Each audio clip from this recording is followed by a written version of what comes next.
Buenas noches y bienvenidos a Noticias 8.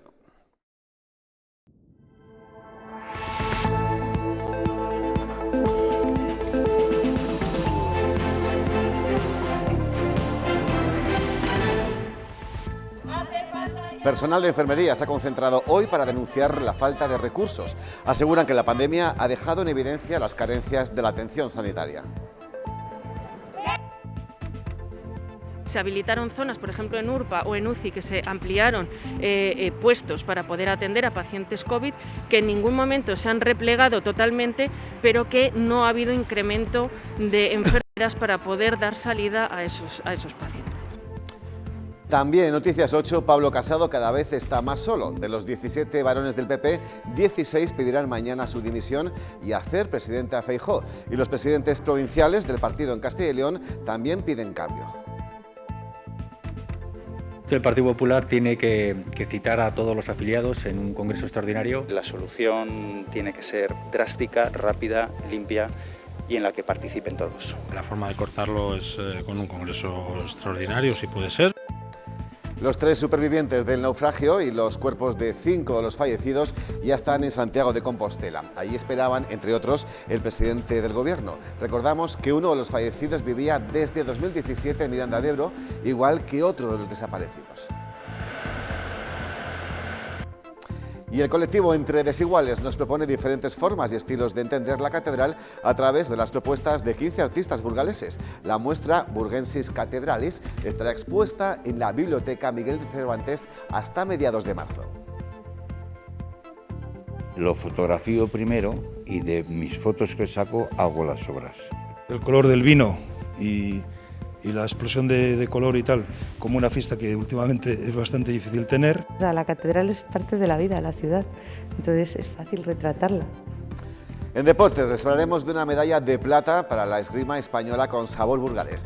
2 tiradores de la sala de esgrima de Burgos, Javier de los Mozos y Diego López, consiguieron subir al podio con el combinado nacional en la Copa del Mundo de la ciudad suiza de Winterthur.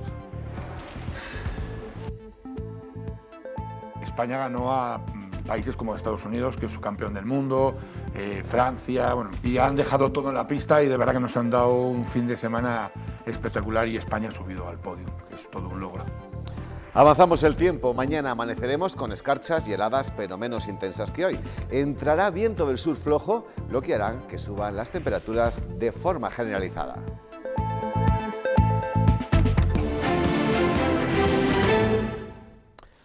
Comenzamos. La pandemia ha dejado en evidencia las carencias de la atención sanitaria y por eso esta mañana de nuevo concentraciones del personal de enfermería y fisioterapeutas. Una concentración que se organiza a nivel de toda España para denunciar la falta de recursos. Verónica González.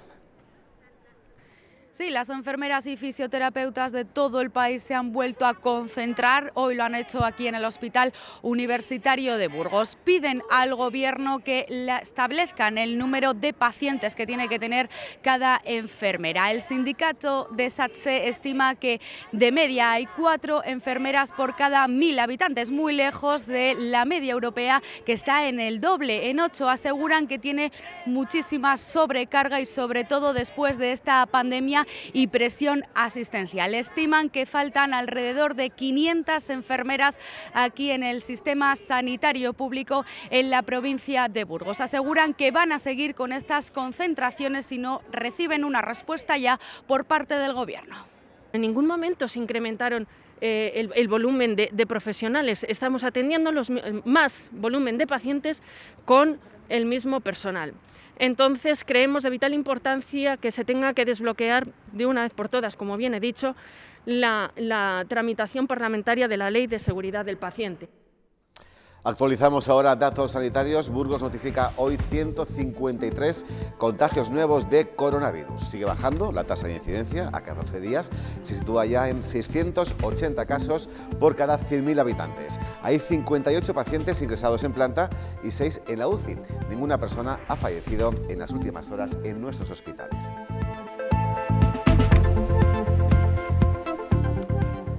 La relajación en las restricciones hace todavía más importante la buena ventilación de los espacios, sobre todo los cerrados. Un laboratorio de la UBA lleva casi 20 años investigando en este sentido. Las conclusiones no son buenas. La calidad del aire que respiramos, en la mayoría de los casos, es muy deficiente.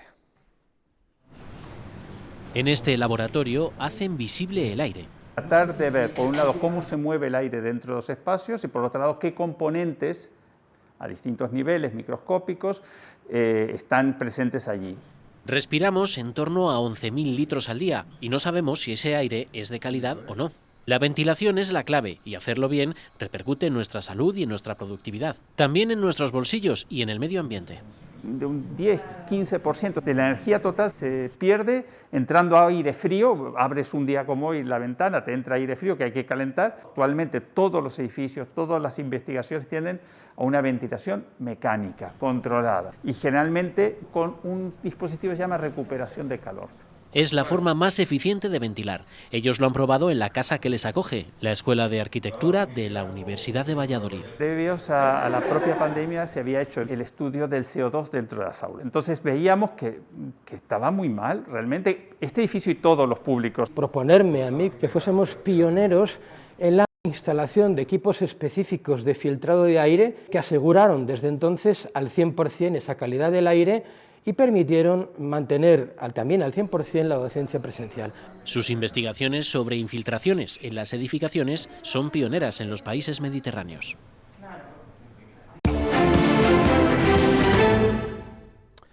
Los 3 supervivientes del naufragio y los cuerpos de 5 de los fallecidos ya están en Santiago de Compostela. Allí esperaban, entre otros, el presidente del Gobierno. Recordamos que uno de los fallecidos vivía desde 2017 en Miranda de Ebro y donde se espera llegue su cuerpo en las próximas horas para recibir sepultura. Vamos a darle un voto de confianza, un tiempo, le advertimos que íbamos a estar vigilantes y que luego nos trasladaría los planes que se iban a llevar a cabo. El incendio de 3 naves en Aranda de Duero el pasado mes de noviembre fue fortuito. Según publica hoy Diario de Burgos, el fuego comenzó en la instalación que ocupa la Asociación Art de Troya. La policía científica apunta a que el foco probable fue una colilla. Y la Guardia Civil de Palencia ha detenido a 4 hombres como presuntos autores de 11 delitos de robo con violencia, hurto y pertenencia a organización criminal. Actuaban en áreas de servicio y de Burgos, Valladolid, Palencia, Ávila y Madrid. Aprovechaban que sus víctimas bajaban de sus vehículos para robarles, a veces incluso de manera violenta. Los detenidos tienen entre 26 y 41 años y son de diferentes nacionalidades. Les contamos ahora que Castilla y León es la 4ª comunidad más segura de España. Según el índice de criminalidad, desciende el número de delitos, pero en la provincia de Burgos se incrementan. Eso sí, en 2021 no hubo que lamentar ningún homicidio. Sandra Martínez. Castilla y León registró en 2021 un descenso de los datos de criminalidad respecto a 2020. Sin embargo, en la provincia de Burgos los datos son muy similares a antes de la pandemia. De hecho, los delitos por abusos sexuales y violaciones aumentaron en un 26%, los robos con violencia un 34% y en el caso de los robos en domicilios hasta un 23%. De los 12.000 delitos registrados en la provincia de Burgos, el 46% corresponden a la capital.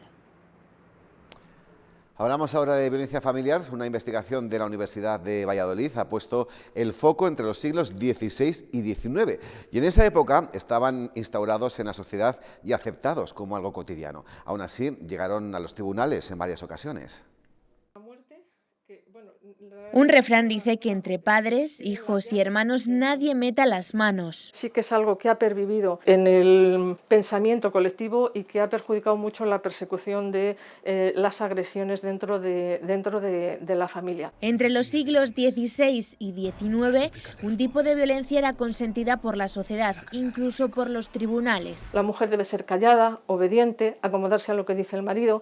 Si no cumple ese patrón, el marido tiene derecho a corregirla. Pero cuando se sobrepasaba un límite, intervenía la justicia. Algunas denuncian y por eso conocemos sus casos. Estas investigadoras han escudriñado pleitos judiciales de esos siglos, entre ellos un caso donde la justicia salió en defensa de una esposa ciega en Valladolid. Diciéndole al esposo, al Hermenegildo, al esposo de la ciega, que debe ser recíproco en su matrimonio, que debe cuidar a su mujer ciega y no darle esos disgustos de irse con otras mujeres. Otras veces detrás de los hechos denunciados entran malos tratos. La está pegando, pero ella no denuncia porque la pega, porque probablemente ese proceso no hubiera tenido mucho recorrido. Denuncia porque no pasa la cantidad necesaria para alimentar a sus hijos. Este libro revela que en aquella época el hogar nunca fue un remanso de paz.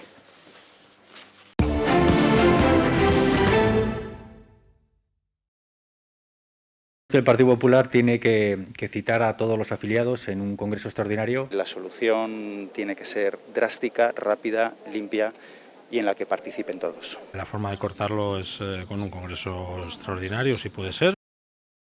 Pues la última hora, Teodoro García Egea, secretario general del Partido Popular, ha dimitido esta tarde. Pablo Casado cada vez está más solo. Mañana 16 de los 17 varones populares van a pedir su dimisión. Y hoy el grupo parlamentario del PP también le ha pedido un cambio. La diputada burgalesa Sandra Moneo incluida. El presidente de Galicia es el mejor posicionado para esa sucesión. Lo primero en esta crisis interna es aceptar que se han hecho las cosas mal. El que diga que no se han cometido errores no estaría siendo objetivo, ¿no? Y luego buscar soluciones. Ser valientes. En eso están de acuerdo todos los dirigentes provinciales de Castilla y León. El Partido Popular tiene que citar a todos los afiliados en un congreso extraordinario. La forma de cortarlo es con un congreso extraordinario, si puede ser. Y cuanto antes, porque la situación, dicen, es grave. La solución tiene que ser drástica, rápida, limpia. Tomar esas decisiones que tienen que ser cuanto antes mejor. Hay que abrir un nuevo rumbo. Porque un partido no puede estar divorciado de la calle. Remarcan con una nueva dirección. Yo espero y deseo que sea una candidatura única. Y con el nombre de Alberto Núñez Feijóo como futuro presidente. Como alternativa, yo creo que ya se está visualizando, ¿no? Sea quien sea, saldrá de ese futuro congreso extraordinario que tendrá que convocar la Junta Directiva Nacional. Sobre Núñez Feijóo también ha hablado hoy el presidente del Partido Popular de Burgos, así lo define Borja Suárez. Como alternativa, yo creo que ya se está visualizando, ¿no? como una querencia por parte de la mayor parte de la afiliación en España, también en Burgos, con respecto a esa opción. Bueno, ya veremos. Yo creo que esto es un tema en el que hay que estar más serenos, en el que hay que poner todas las cartas boca arriba y a partir de ahí tomar la mejor decisión. Y el Consejo de Ministros ha aprobado hoy la subida del salario mínimo interprofesional, con carácter retroactivo desde el 1 de enero. Será de 1.000 euros, 35 más que el salario actual. Este aumento, según los sindicatos, beneficiará directamente a casi 2 millones de trabajadores. Damos marcha atrás a los bajos salarios para mirar de frente a un salario mínimo que empieza a ser ya digno en nuestro país, que se asemeja a las medias europeas, aunque queda mucha distancia y mucho camino por recorrer. Los trabajadores de las principales sedes de CaixaBank se han concentrado para denunciar la situación de presión a la que están sometidos. Aseguran que la falta de recursos y el aumento de los retos comerciales han provocado un considerable aumento de casos de ansiedad y depresión entre los trabajadores de la entidad. Piden que les escuchen los directivos, pero también que lo haga la sociedad.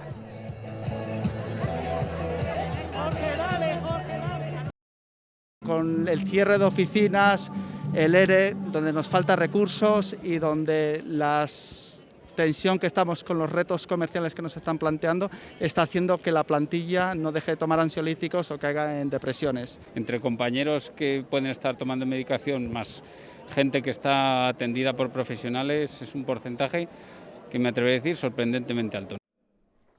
Los trabajadores de Montefibre ratificaron ayer el acuerdo alcanzado con el administrador concursal para extinguir sus contratos. El ERE de extinción incluye a los 41 empleados en activo y a los 22 que están en excedencia. La empresa debe a los trabajadores medio año de sueldo, cifra a la que hay que sumar la indemnización por despido de 20 días por año trabajado con un tope de 12 mensualidades. Se rebeló contra los bancos en una batalla que parecía imposible de ganar y lo ha conseguido. Carlos San Juan, el médico jubilado que dio voz a las quejas de miles de mayores, ha visto cómo el Ministerio y la banca se comprometen a mejorar la atención presencial en su caso y a trabajar en una futura ley de defensa del cliente financiero. Carlos puso rostro a un problema de todos. Nuestros mayores se estaban quedando atrás. Porque nos han hecho más conscientes de esta problemática. La brecha está ahí y con esta firma se intenta dar soluciones para una banca más humana. Es que ¿qué sociedad seríamos si no atendiésemos a nuestros mayores? Y este protocolo contra la exclusión financiera es una pequeña victoria. Más allá de una u otra medida concreta, yo creo que se trata de responder a la importancia de garantizar que nuestros mayores tienen un trato personal, humano y de calidad. Para lograrlo se formará a los empleados, se ampliarán los horarios de atención en la oficina y en caso de necesitar ayuda por teléfono, al otro lado tendrán a una persona y no a una máquina. El primer paso en este sentido y esperamos que otros sectores también avancen por este camino. Además, los cajeros se adaptarán para ser más accesibles y se pondrá en marcha un observatorio para evaluar si estas medidas son efectivas. Si se comprueba que estas medidas son insuficientes o mejorables, tenemos que promover y ver juntos cómo asegurar o desplegar otras medidas que garanticen el acceso de todos los ciudadanos a los servicios bancarios. El Gobierno creará también un protector del cliente financiero. Está previsto que el anteproyecto de ley lo apruebe el Consejo de Ministros en marzo. Vamos con los vecinos de Fuentecillas que han lanzado una petición en la plataforma change.org. Piden apoyo para que las barracas de los próximos San Pedros no se instalen ni allí, en ese barrio, ni en ningún otro que tenga viviendas. Los afectados recuerdan que las atracciones se van a ubicar, en algunos casos, a 2 metros de casas y cerca de centros sociosanitarios. Ya han conseguido algo más de 1000 firmas.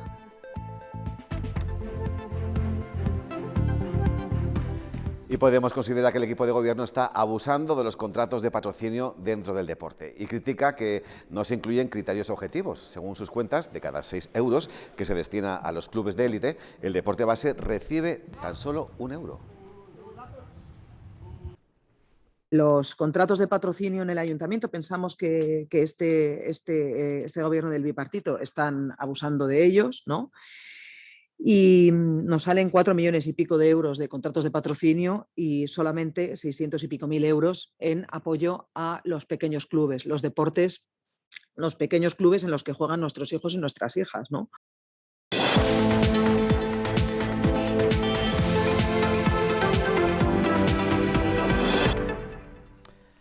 La afición del Burgos ha vuelto a dar una lección de seguimiento a su equipo. Las 308 entradas enviadas por el Eibar para que los seguidores blanquinegros puedan apoyar a los suyos en Ipurúa se han agotado en apenas 2 horas. Todavía se podrán comprar a través de la página web.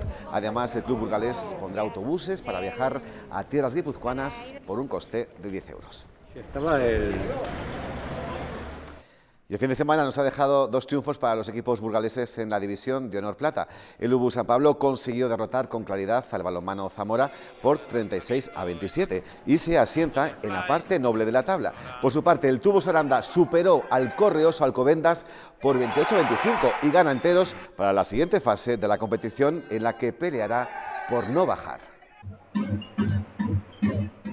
2 protagonistas ahora, Javier de los Mozos y Diego López, que han formado parte de una gesta de la esgrima española. Los burgaleses integraron el equipo nacional que ha logrado una espléndida medalla de plata en la Copa del Mundo de la ciudad suiza de Winterthur. En la ciudad suiza de Winterthur, la esgrima burgalesa ha conseguido un enorme éxito. En la prueba por equipos, 2 tiradores de la sala de esgrima de Burgos, Diego López y Javier de los Mozos, compitieron con la selección española, consiguiendo un hito histórico, una medalla de plata. España ganó a países como Estados Unidos, que es su campeón del mundo, Francia, bueno, potencias aparentemente mucho más fuertes que España, y han dejado todo en la pista y de verdad que nos han dado un fin de semana espectacular y España ha subido al podio. Es todo un logro. La competición resultó tremendamente emocionante, especialmente en el cruce de cuartos ante el combinado francés. Empecé tirando bien, 2 por arriba, en los últimos segundos me remontó y llegamos a la prioridad, que es que cuando se acaba el tiempo y va en empate, le dan la prioridad a uno y quien tiene la prioridad, si se acaba el minuto, gana. Le dieron al francés y después de unos cuantos tocados dobles conseguí tocar y conseguimos ganar. El éxito de estas jóvenes promesas se debe al enorme trabajo que se ha hecho con ellos desde la base en su club de toda la vida. Desde pequeñitos siempre en el club hemos tenido un muy buen equipo, en la que los 4 que lo formábamos éramos como del mismo nivel y siempre hemos estado por equipos dándonos palos contra los demás equipos y el equipo que teníamos y todo eso, entonces pues eso nos da muchos resultados. Su próximo reto es el Campeonato de Europa, que se celebrará en la ciudad serbia de Novi Sad. La previsión del tiempo: mañana amaneceremos con escarchas y heladas, pero menos intensas que hoy, y entrará viento del sur flojo, lo que hará que suban las temperaturas.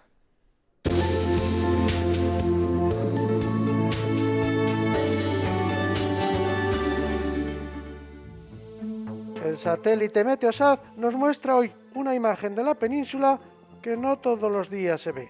Prácticamente de cielos despejados toda ella, cielos azules, alguna niebla por Galicia y nada más. Y es que tenemos un anticiclón, altas presiones colocadas encima de nuestras cabezas, situación anticiclónica que va a continuar en la jornada de mañana, 23F. Pero eso sí, mañana, a diferencia de hoy, según avance la jornada, irán entrando por el oeste y suroeste nubes de tipo alto y medio que irán cubriendo los cielos, aunque las temperaturas seguirán altas. Concretando para nuestra provincia, para este miércoles 23 de febrero, en el norte al amanecer cielos despejados con alguna helada débil y luego aumento de nubes altas, cirros blanquecinos que irán cubriendo progresivamente los cielos. También por el este, en el condado de Treviño, Valle del Ebro, por la Bureba y la cara norte de la sierra, despejado al amanecer, con heladas, aunque más débiles que hoy. Hoy han llegado a tener por esta zona 5 bajo cero, mañana sobre 2 bajo cero. Luego aumento de cirros, nubes altas durante la tarde y máximas de 16 a 17 grados. Por el centro y el oeste también heladas, pero no tan intensas como hoy. En Burgos capital hemos llegado a los 4 bajo cero. Mañana estaremos con 1 bajo cero al amanecer. Cielos despejados y luego aumento de nubes altas, sobre todo por la tarde, que irán cubriendo progresivamente los cielos, con máximas agradables a mediodía, 16-17 grados. También por el sur, amanecer con cielos despejados, heladas, mínimas de 2-3 grados bajo cero. Hoy han llegado a estar sobre 5-6 bajo cero.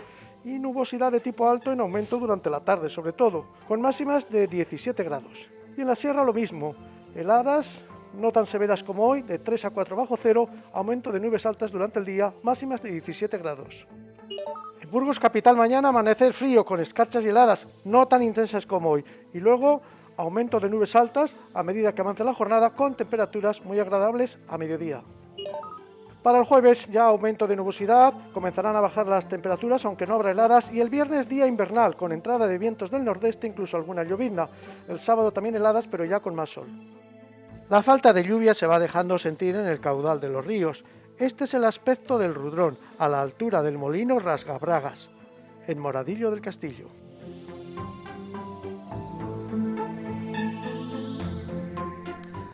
El colectivo Entre Desiguales nos propone diferentes formas y estilos de entender la catedral a través de las propuestas de 15 artistas burgaleses. La muestra se llama Burgensis Cathedralis y estará expuesta en la Biblioteca Miguel de Cervantes en San Pedro de la Fuente hasta mediados del mes de marzo.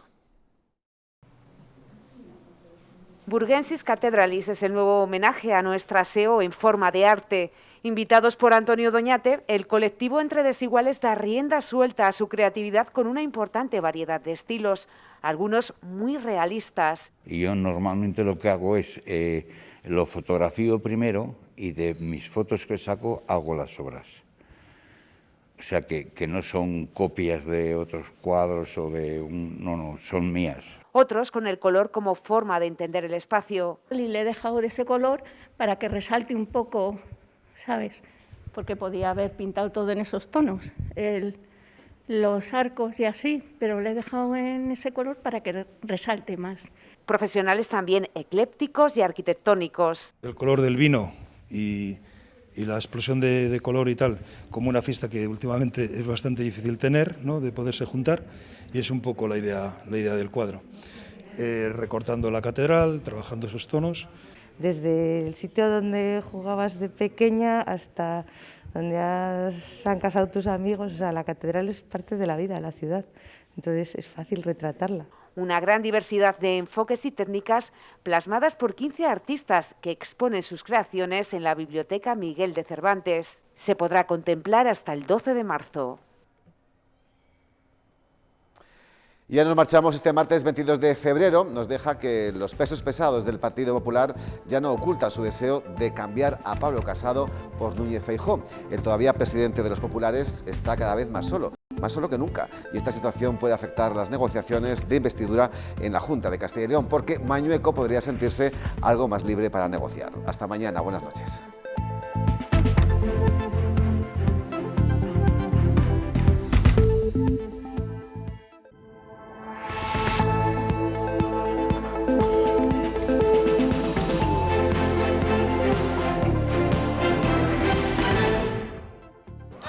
Personal de enfermería se ha concentrado hoy para denunciar la falta de recursos. Aseguran que la pandemia ha dejado en evidencia las carencias de la atención sanitaria. Se habilitaron zonas, por ejemplo en URPA o en UCI, que se ampliaron puestos para poder atender a pacientes COVID, que en ningún momento se han replegado totalmente, pero que no ha habido incremento de enfermeras para poder dar salida a esos pacientes. Buenas noches. Pablo Casado cada vez está más solo. De los 17 varones del PP, 16 pedirán mañana su dimisión y hacer presidenta a Feijóo. Y los presidentes provinciales del partido en Castilla y León también piden cambio. El Partido Popular tiene que citar a todos los afiliados en un congreso extraordinario. La solución tiene que ser drástica, rápida, limpia y en la que participen todos. La forma de cortarlo es con un congreso extraordinario, si puede ser. Los 3 supervivientes del naufragio y los cuerpos de 5 de los fallecidos ya están en Santiago de Compostela. Allí esperaban, entre otros, el presidente del gobierno. Recordamos que uno de los fallecidos vivía desde 2017 en Miranda de Ebro, igual que otro de los desaparecidos. Y el colectivo Entre Desiguales nos propone diferentes formas y estilos de entender la catedral a través de las propuestas de 15 artistas burgaleses. La muestra Burgensis Cathedralis estará expuesta en la Biblioteca Miguel de Cervantes hasta mediados de marzo. Lo fotografío primero y de mis fotos que saco hago las obras. El color del vino y la explosión de color y tal, como una fiesta que últimamente es bastante difícil tener. O sea, la catedral es parte de la vida de la ciudad, entonces es fácil retratarla. En deportes les hablaremos de una medalla de plata para la esgrima española con sabor burgalés. 2 tiradores de la Sala de Esgrima de Burgos, Javier de los Mozos y Diego López, consiguieron subir al podio con el combinado nacional en la Copa del Mundo de la ciudad suiza de Winterthur. España ganó a países como Estados Unidos, que es su campeón del mundo, Francia, y han dejado todo en la pista y de verdad que nos han dado un fin de semana espectacular y España ha subido al podio, que es todo un logro. Avanzamos el tiempo. Mañana amaneceremos con escarchas y heladas, pero menos intensas que hoy. Entrará viento del sur flojo, lo que hará que suban las temperaturas de forma generalizada.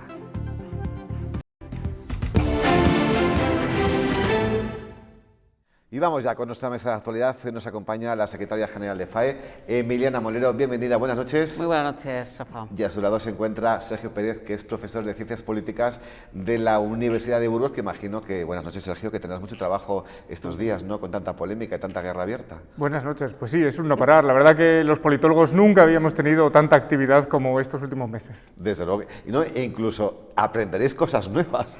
Efectivamente, hay cosas que no habíamos visto nunca o funcionamientos internos de los partidos que ahora los estamos viendo por dentro y que antes no los podíamos estudiar más que teóricamente.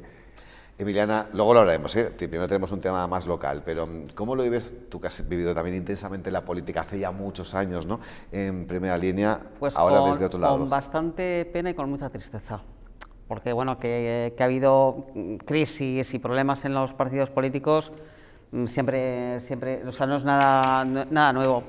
Pero que esté afectando a esta imagen reputacional de un partido como el Partido Popular, convocación de gobierno, de alternancia en el partido, pues la verdad que a mí me da mucha pena. Y además se están sucediendo los acontecimientos de forma vertiginosa. Ahora sabemos, luego lo contaremos, que el secretario general, Teodoro García Egea, ha dimitido, pero podemos decir que Pablo Casado igual lo hace en próximos minutos, ¿no? O decimos adiós y ya de repente se sabe que Pablo Casado va a dimitir, porque las aguas están muy turbias en torno a todo lo que está ocurriendo en Génova. Pero antes vamos a hablar de algo de Burgos, porque los grupos municipales de PP y Vox en el Ayuntamiento de la capital piden que el alcalde cese al jefe de gabinete de alcaldía tras publicar en redes sociales que los votantes del PP eran corruptos. Horas después ya no eran los votantes, sino los gobernantes. El caso es que el silencio del alcalde de La Rosa está llamando, y mucho, Sergio, la atención. No le corresponde a él salir al paso de este tuit, es que al fin y al cabo son declaraciones.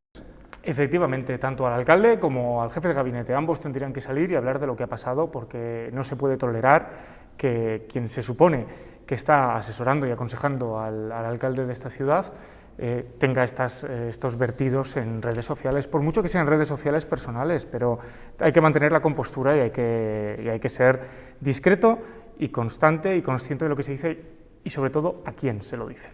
Claro, porque es que extender el término corrupto a todos los votantes, que es que él lo escribió conscientemente, luego le dan un toque y dice, bueno, pues voy a quedar medianamente bien y voy a decir gobernantes, encima representando un partido que de corrupción tiene mucho que callar, tampoco tiene mucho sentido, ¿no? Efectivamente, si aquí el que esté libre de pecado que tire la primera piedra, y ni el PSOE ha estado libre de corrupción, y ni el PP está libre de corrupción, pero ni los gobernantes, todos, no se puede generalizar, ni por supuesto los votantes son corruptos. Es como aquel escritor que decía que la gente votaba mal. Pues no, nadie vota mal, ¿no? Y ningún votante es corrupto. La gente vota lo que considera y lo que quiere en conciencia, y ya está, y nada más. Y hay que respetar la decisión del electorado. Emiliana, ¿por qué crees que el alcalde está tan callado a este respecto? ¿Cuál, perdona? ¿Por qué crees que está tan callado el alcalde? Pues no lo sé, pero yo es que coincido en todo el análisis que ha hecho Sergio, lo suscribo al 100%. Yo creo que una persona que es jefe de gabinete tiene que estar en segundo plano, sino en tercero, ser muy discreto, muy prudente.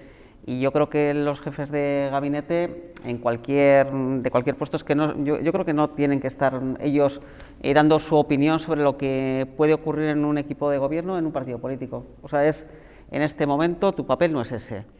Y yo creo que el alcalde eso tiene que hacer ver y bueno, pues este jefe de gabinete, cuando esté como un ciudadano normal de a pie, pues que haga y vierta las opiniones que quiera. Pero yo creo que mientras esté como jefe de gabinete, prudencia, moderación, templaza, y yo creo que se tiene que mantener esa labor de asesor, no de un líder que opine.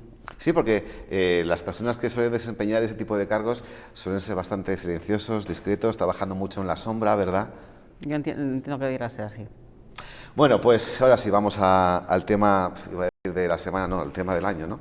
Porque Teodoro García Egea, secretario general del Partido Popular, ha dimitido esta tarde. Pablo Casado aún no, pero cada vez está más solo. Mañana 16 de los 17 varones populares van a pedir su dimisión. Y hoy el grupo parlamentario del PP también le ha pedido un cambio. La diputada burgalesa Sandra Moneo incluida. Y el presidente de Galicia es el mejor posicionado para la sucesión de Casado. Lo primero en esta crisis interna es aceptar que se han hecho las cosas mal. El que diga que no se han cometido errores no estaría siendo objetivo, ¿no? Y luego buscar soluciones. Ser valientes. En eso están de acuerdo todos los dirigentes provinciales de Castilla y León. El Partido Popular tiene que citar a todos los afiliados en un congreso extraordinario. La forma de cortarlo es con un congreso extraordinario, si puede ser. Y cuanto antes, porque la situación, dicen, es grave. La solución tiene que ser drástica, rápida, limpia. Tomar esas decisiones que tienen que ser cuanto antes mejor. Hay que abrir un nuevo rumbo. Porque un partido no puede estar divorciado de la calle. Remarcan con una nueva dirección. Yo espero y deseo que sea una candidatura única. Y con el nombre de Alberto Núñez Feijóo como futuro presidente. Como alternativa, yo creo que ya se está visualizando, ¿no? Sea quien sea, saldrá de ese futuro congreso extraordinario que tendrá que convocar la Junta Directiva Nacional. Pues esa junta directiva ya está convocada, será el martes, y ahí, Emiliana, saldrá la fecha del próximo Congreso Extraordinario, que barajan la fecha de abril. Puede ser antes incluso por plazos, Emiliana. Pues yo creo que si se quiere abordar una crisis como la que está viviendo el Partido Popular, pero bueno, que no es tampoco algo extraordinario que solo haya ocurrido en este partido, hemos vivido momentos de crisis en otros partidos políticos, porque es la vida misma. Al final los partidos políticos están formados por personas con todas sus vicisitudes, cosas buenas y no tan buenas. Lo que sí que creo, igual que cuando, por similitud con una empresa privada, cuando sufre una crisis, han chocado dos trenes, que hay que tomar actuaciones rápidas, inteligentes, y yo creo que bueno, teniendo en cuenta todos los pros, todas las contras, pero yo creo que sí que actuar con la máxima rapidez. Y yo creo que siendo como muy inteligentes y pensando en el interés también de las personas, porque yo creo que a veces en el interés general, o sea que al final los partidos políticos su vocación es de servicio público, pensando en los demás, y yo creo que al final tenemos que tener partidos fuertes, consolidados, desde luego que haya la máxima transparencia, porque yo creo que eso es lo que se está pidiendo en todos los órdenes de la vida, por supuesto que también en los partidos políticos. Y yo creo que es importante que se actúe pronto, o sea, al final alargar una muerte anunciada o una agonía yo creo que tampoco es bueno. Y yo creo que España además también necesita, o sea, que haya tranquilidad. Que haya, yo en estos momentos lo decía antes de comenzar la tertulia, estamos entretenidos en este problema de una crisis de un partido político, cuando en España debieran estar ocurriendo cosas muy buenas para las empresas y para los ciudadanos. Y todavía ni hemos terminado con la pandemia, todavía tenemos una crisis económica y una incertidumbre económica muy grande, y desde luego que no debiéramos estar perdiendo tiempo en esto. O sea, pues fíjate, si no se ha acabado la pandemia, que hoy los datos a nivel nacional, los locales se los damos ahora después en el informativo, 173 muertos en 24 horas, más de 22.000 contagios, y la tasa de incidencia se sitúa ya en los 735 casos. Sergio, ¿cómo son las cosas en política? Que prácticamente ayer, a esta hora, la mayor parte de los varones populares no se pronunciaban directamente en contra de Casado, incluso aparentemente podían darle su apoyo. Fue a hablar Feijóo, a abrir el melón, y hoy prácticamente todos menos uno piden su dimisión. Es una cuestión de supervivencia, yo creo, ¿no? La gente que se dedica profesionalmente a la política sabe tantear muy bien dónde están los pesos y quién tiene la capacidad para generar nuevos liderazgos, y en este caso Feijóo desde 2018 ha amenazado varias veces o ha tentado varias veces el dar el salto a Madrid, no lo ha hecho, y ahora que todo apunta a que sí que lo va a hacer, pues tiene la aquiescencia de los varones del partido, porque Feijóo es una persona de consenso, centrada, que puede que puede mantener el electorado del PP, pero sobre todo que puede llegar a una parte del electorado socialista, y además puede dar esa imagen externa e interna de gobernabilidad que quizás Pablo Casado ahora mismo no tiene, porque no tiene experiencia de gestión en el gobierno. Hablamos de ese congreso extraordinario que se va a convocar el martes, que se va a decidir convocar el próximo martes, si todo va como sobre la marcha, sobre la pauta que se ha trazado desde hoy, esta tarde, a última hora. ¿Cuánto tiempo se necesita para convocar ese congreso extraordinario? Y sobre todo, más de 300, ¿no?, tienen que votar. Sí, tiene que votar 2/3 del comité. Y luego en los tiempos, pues yo creo que tendrán que los que establezcan sus estatutos, que irán moviéndose en base a convocar internamente en cada una de las provincias la elección de representantes, después a nivel autonómico, y de ahí ya buscar una sede suficientemente grande para poder realizar un congreso de esa categoría, porque no estamos hablando de una reunión de los diputados, simplemente estamos hablando de congregar a varios miles de personas en una situación de pandemia, precisamente, y que se den todas las medidas de seguridad necesarias. ¿Crees que en esta situación en la que estamos ahora mismo es conveniente que Casado no dimita, pensando en presentarse a ese congreso, o puede hacerlo sin problema y luego seguir todo tal y como lo tiene planeado, que todo el mundo dice que quiere presentarse a ese congreso, a la reelección? Estratégicamente sería mejor no dimitir y gestionar él la organización del Congreso desde la presidencia del partido.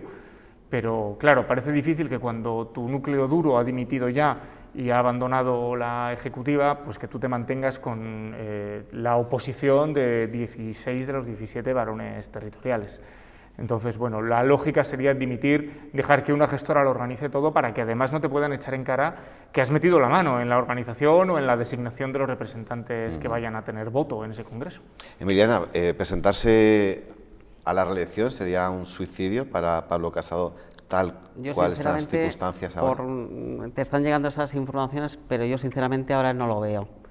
Yo creo que en estos momentos, yo creo que Pablo Casado se está manifestando la soledad que tiene dentro de su comité de dirección. Si la gran mayoría de los parlamentarios también tampoco han mostrado su apoyo, yo no sé qué ánimo o qué fuerza le va a quedar para presentarse. Yo creo que por mucho control que pudieran tener luego en el Partido Popular a nivel provincial, no sé, yo lo veo difícil. Yo no sé si tendrá tanto ánimo y tanta fuerza para presentarse. Y yo creo que hoy también se estaba hablando incluso de una única candidatura, pues posiblemente, dadas las circunstancias, lo más prudente es que tampoco haya enfrentamientos y que haya una única lista de consenso. Claro. Pues el entorno de Casado sí que insiste todavía a estas horas que quiere presentarse, pero claro, si él hace eso, igual es una estrategia para evitar que se presente Núñez Feijóo, porque Feijóo le gustaría, pero siempre y cuando no tenga que pasar por unas elecciones, por unas primarias, que fuera designado directamente. Claro. A ver, aquí Casado puede intentar forzar que no se presente Feijóo, pero claro, ¿qué cambio vas a proponer a un partido político que llevas dirigiendo desde 2018 y que mayoritariamente te quiere fuera? ¿Cómo te va a votar ese partido político de nuevo? ¿Qué vas a ser? ¿Una marioneta de los varones? ¿Vas a ser una marioneta de otra persona que ande detrás y esté esperando a que en 2023 pierdas unas elecciones, por ejemplo, para decapitarte y ponerse él o ella? Parece muy complejo. Yo creo que si Casado decide presentarse, va a tener al aparato en su contra y entronizarán a Feijóo o a cualquier otra persona que se quiera tirar, porque bueno, a lo mejor Feijóo no quiere dar ese paso si no lo ve, como dices, claro o como candidato único, dando una imagen de unidad para sanar el partido político.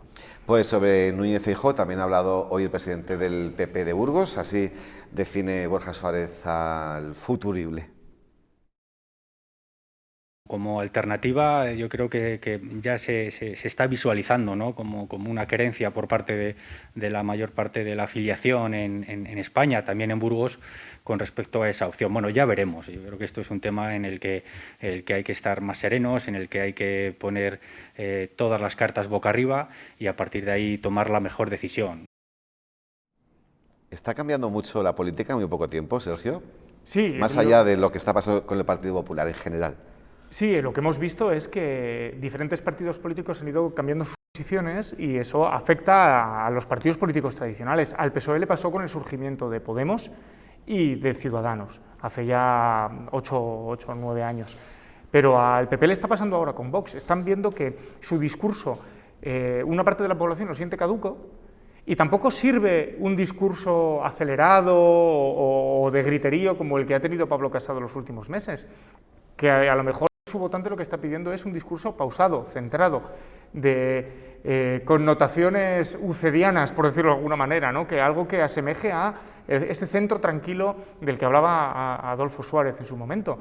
Y puede ser este el giro que está dando el Partido Popular en este caso y la política en general, porque yo creo que para el país es insostenible esta situación de crispación y de polarización que llevamos viviendo este último año. Y otra derivada, Emiliana, ¿cómo puede afectar esta situación ahora mismo al presidente en funciones de la Junta de Castilla y León, el presidente electo de la Junta de Castilla y León, que tiene que formar una investidura, ¿no?, tiene que formar un gobierno, pero al no estar ahora mismo el foco encima de él, sino que está en Génova, ¿ahora es un poco más libre para hacer lo que quiera de cara a los pactos? Yo creo que sí, que en estos momentos yo creo que Mañueco tendrá más libertad, o sea, no tendrá la presión de Génova para tomar sus decisiones y que las decisiones que afectan a Castilla y León pues las tome el Partido Popular de Castilla y León.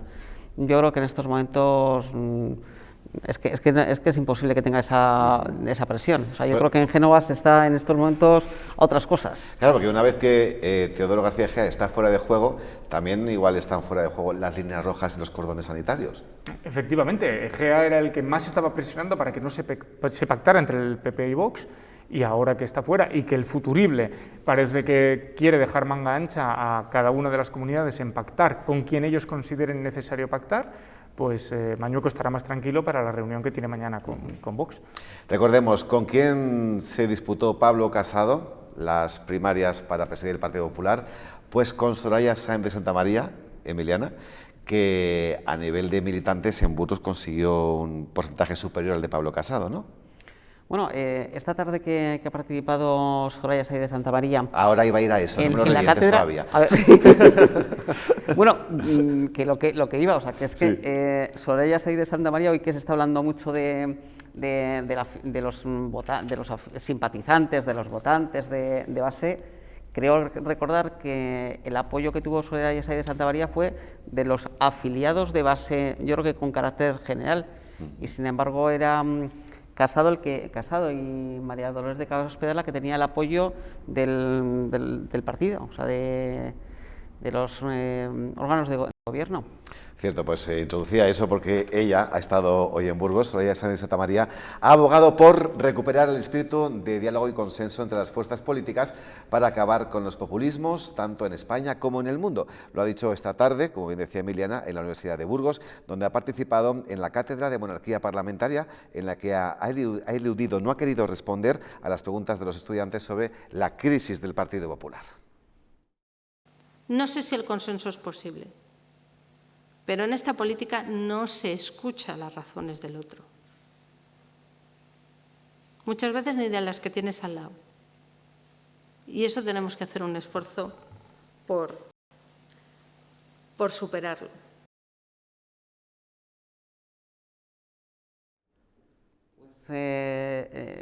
Habiendo participado en las 3 ponencias que ha habido uno de los padres de la Constitución, luego del ponente, como fue Alfonso Guerra de hoy, yo en algo con lo que me he quedado y que los 3 coincidían, era en recuperar los pactos de todos los partidos políticos que tengan representación en el Parlamento, lo cual es importante, buscar los puntos que unen, porque siempre habrá algún punto que una, y luego ser generosos. O sea, yo el otro día recordando a Miquel Roca cuando decía que bueno, tuvieron que renunciar, o sea, que si todos tuvieran que escribir sus renuncias, eran muchas, pero yo creo que tenían esa altura de miras, volviendo a lo que decía antes, pensando en el interés general de los ciudadanos de España. Y yo creo que efectivamente yo creo que hay que recuperar los pactos, lo que decía antes Sergio, o sea, que moderación, templaza, o sea, es que ahora estamos unos contra otros, o sea, es que no son adversarios, son enemigos. Y podemos establecer alguna similitud, evidentemente no de forma absoluta, porque son 2 trayectorias diferentes, ¿no? Pero entre Díaz Ayuso y Soraya Sáenz de Santamaría, por la forma de despuntar, ¿no?, que tenían, por yo creo que la popularidad y el consentimiento de muchos de sus votantes para ir medrando y subiendo. Yo creo que es diferente, ¿no? Porque Soraya Sáenz de Santamaría participó prácticamente en una serie de entrevistas de trabajo para llegar al puesto al que llegó con Mariano Rajoy, porque no era militante del Partido Popular, había sido de hecho militante del PSOE y acabó siendo vicepresidenta del Gobierno y después candidata a la presidencia del partido, y en cambio Díaz Ayuso es lo que se conoce como una criatura de partido. Desde muy temprana edad ha estado vinculada a las nuevas generaciones y después al partido político en diferentes cargos y posiciones de manera orgánica. Entonces, ahí hay una diferencia fundamental. Y luego la otra es que Soraya nunca se ha enfrentado a las urnas, pero Ayuso sí. Y Ayuso ha tenido un apoyo mayoritario de la Comunidad de Madrid, de los votantes de la Comunidad de Madrid. Y bueno, lo que estaría por ver sería qué hubiera pasado si Soraya Sáenz de Santamaría hubiera sido candidata a la presidencia del Gobierno en abril de 2019 y qué resultados electorales hubiera sacado. Sí, porque como parlamentaria era brillante, ¿no, Emiliana? O sea, que destacaba, quiero decir, que brillaba. Yo creo que los discursos de Soraya creo que eran brillantes, o sea, había contenido, tenía su chispa. Yo creo que es una mujer, o sea, es muy culta, o sea, que hoy en en la ponencia es que se la ve, o sea, que tiene conocimiento jurídico, doctrina jurídica, histórica, y al final, hoy decía que ella era uno de los políticos que ya se hacía todos sus discursos, y además eran unos grandes discursos, y además era una gran parlamentaria en el debate también. Yo en ese sentido, en ese aspecto, la verdad es que no conozco a Isabel Díaz Ayuso, no la conozco, o sea, creo que es una líder en su región, pero como parlamentaria no puedo dar la opinión, no la conozco, no he seguido. De acuerdo, pues vamos avanzando, cambiamos de tema porque el Consejo de Ministros ha aprobado hoy la subida del salario mínimo interprofesional con carácter retroactivo desde el día 1 de enero, será de 1.000 euros, que significa 35 más que el salario actual. Este aumento, según los sindicatos, beneficiará directamente a casi 2 millones de trabajadores. Escuchamos a la vicepresidenta segunda. Damos marcha atrás a los bajos salarios para mirar de frente a un salario mínimo que empieza a ser ya digno en nuestro país, que se asemeja a las medias europeas, aunque queda mucha distancia y mucho camino por recorrer.